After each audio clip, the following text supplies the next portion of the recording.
Hi guys, welcome to Khushi's Kitchen.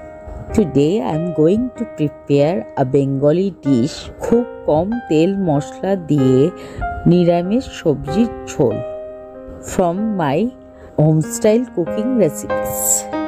If you like the recipe, then press the like button and share it more with your family, friends and relatives too.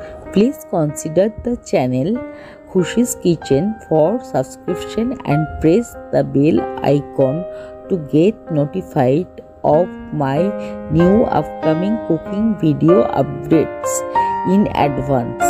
Let's start the video and quickly have a look to the ingredients which are needed for making this recipe. The ingredients list with detailed measurement are given here on the front page after starting the video. So you can pause the video and check the list in details while cooking. I will also dictate the same step by step. নিরামিষ ঝোল বানাতে আমি এখানে কেটে নিয়েছি শিম, বেগুন, পটল, ডাঁটা, বরবটি এবং আলু।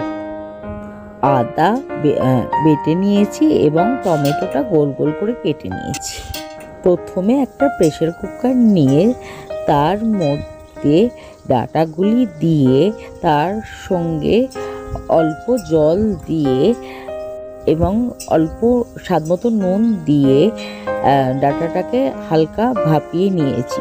একটা হুইসেল পড়লে পরে আমি প্রেসারটা রিলিজ করে দিয়েছি এবং ডাঁটাটাকে বের করে নিয়েছি প্রেসার কুকার থেকে একটা পাত্রে।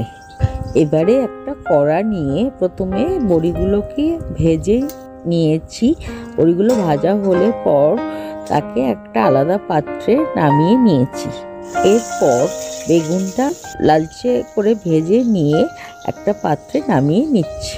এবারে ওই সেম তেলে প্রথমে আলু দিচ্ছি ও আলুর সঙ্গে অল্প একটু নুন অ্যাড করে ভালো করে নেড়ে চেড়ে মিশিয়ে নিচ্ছি তেলের সঙ্গে এবং ঢাকনা দিয়ে সিম আঁচে আলুটাকে হাফ ডান অবধি কুক করছি।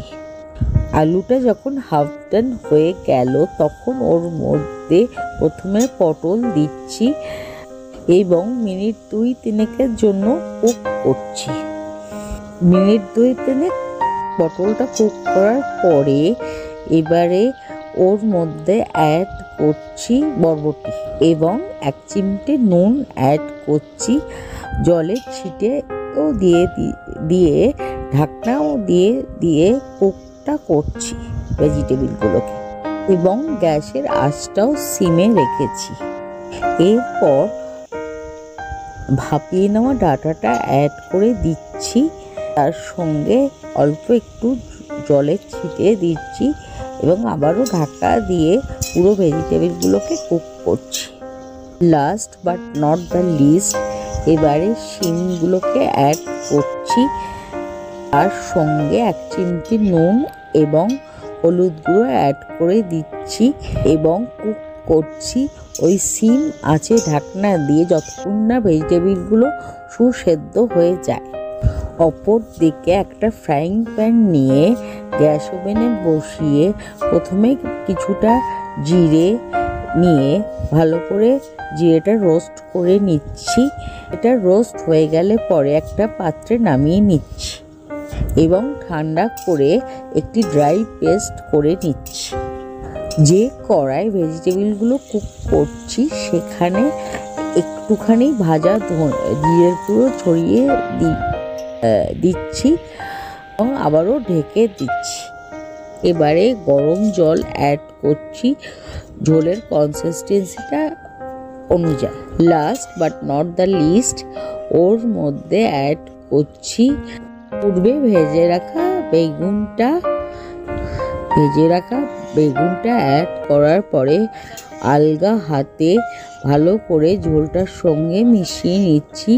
যখন ঝোলটা ফুটতে শুরু করলো তখন এখানে বেশ কিছুটা ভাজা 5 ফোড়নের গুঁড়ো অ্যাড করেছি এবং ভাজা জিরের গুঁড়োটা ছড়িয়ে দিচ্ছি। তখন ওর মধ্যে চপ করা ধনেপাতা অ্যাড করছি। আবারও একবার নেড়ে নিয়ে ওর মধ্যে ভেজে রাখা বড়িগুলো অ্যাড করে দিচ্ছি। এবারে ঝোলটাতে ছোঁক লাগানোর জন্য একটি ফ্রাইং প্যান নিয়েছি। তার খুব অল্প তেল নিয়ে প্রথমে একটি কাঁচা লঙ্কা ভেঙে দিচ্ছি এবং 8 চামচ গোটা জিরে দিচ্ছি ফোড়নে।